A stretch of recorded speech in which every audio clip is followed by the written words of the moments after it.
What if the greatest revolution the world has ever known was not waged with swords, politics, or armies? What if the fiercest battle was fought in silence, within the very breath, step, and thought?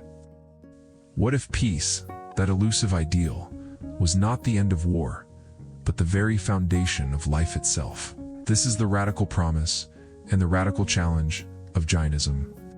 A way of living where nonviolence is not just a virtue, but a way of being. In a world that seems endlessly defined by conflict, wars over land, ideology, power, one path emerged that turned this violent story inside out. Mahavira, a prince born into privilege, chose exile over empire, silence over swords, and a radical path of nonviolence over conquest. But Mahavira was part of a larger ancient tradition, emerging from the spiritual ferment of India over 2,500 years ago. Jainism, a profound philosophy that taught, all life is sacred, all beings interconnected, and every action ripples infinitely. Unlike the narrative of heroic battles and conquests so common in history, Jainism whispers of a revolution where the weapon is restraint. The battlefield is conscience, and the victory is peace itself. Why does this matter now, when the world seems to be burning at every edge? Because this ancient wisdom asks a question we all face. Can we break free from the cycles of violence? Can peace become more than a dream? Can it be our living, breathing reality? But peace, real peace, is never simple. Mahavira did not advocate for passive avoidance. No, he called for Ahimsa, complete non-harm, not only in acts, but in words, and even in thoughts. He challenged followers to take this so seriously that they would avoid stepping on insects, avoid eating root vegetables to spare the lives of tiny creatures underground, and constantly reflect on how every choice impacts the delicate web of life. In a world that thrives on consumption, conflict, and rapid action, how could such absolute nonviolence be possible? Is it not human nature to harm, whether in anger, fear, or simply by accident? What does it mean to live in a world where violence is deeply woven into survival itself? And what happens when society ridicules, isolates, or opposes those who choose this path of peace? Is radical nonviolence a practical philosophy or an impossible ideal? Mahavira's answer was revolutionary, not just a code of ethics, but a radical transformation of being.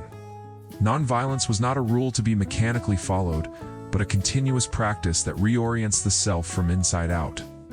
Through meditation, fasting, truthfulness, and self-restraint, the Jain practitioner seeks to purify the soul, freeing it from karmic bonds formed by harm. Modern science echoes this ancient insight. Studies in neuroscience and psychology reveal how mindfulness and compassion literally reshape our brains, reducing aggression and cultivating empathy. Jainism's radical peace extends beyond human society. It embraces the interconnectedness of all living beings, from the tiniest microbe to towering trees. This is not a passive peace. It is an active, conscious engagement with the world.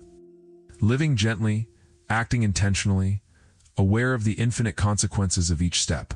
Does peace then remain a distant goal, or does it emerge in every mindful breath? In this vision, peace is not simply a destination, it is the path itself. Mahavira's radical commitment to Ahimsa echoed far beyond his time and place. Centuries later, figures like Mahatma Gandhi drew upon Jainism's profound philosophy to fuel movements that changed nations. Gandhi's own struggle was a living testimony to the power of nonviolence, not as passivity, but as the force that reshapes the world. Beyond India, echoes of this peaceful courage can be found in other great philosophical traditions. Socrates, the Western thinker who challenged Athens with relentless questioning, asked us to live examined lives. He too faced violence, injustice, and exile, but chose integrity over compromise. Like Mahavira, Socrates revealed that true strength lies in self-mastery and unyielding adherence to truth, even when it costs everything. And in the natural sciences, the interconnectedness that Jainism speaks of finds new validation. From ecology's webs to quantum entanglement, in a world fractured by violence and division, Mahavira's teachings remind us that compassion and discipline can unite what seems irreparably broken. Today, as we navigate a world rife with conflict, fast decisions, and polarized views, what does Jainism's radical peace ask of us? Can we live ahimsa in moments of frustration, when words can wound more deeply than weapons? Can we choose restraint in a culture that rewards aggression and instant gratification? Is radical nonviolence a call to withdraw, or a courageous stance to engage with deeper awareness? And most profoundly, can peace become so natural that it is no longer a practice but the very essence of who we are? The questions come full circle. What if peace was not just a prize won after battle, but the way we walk through the world every day?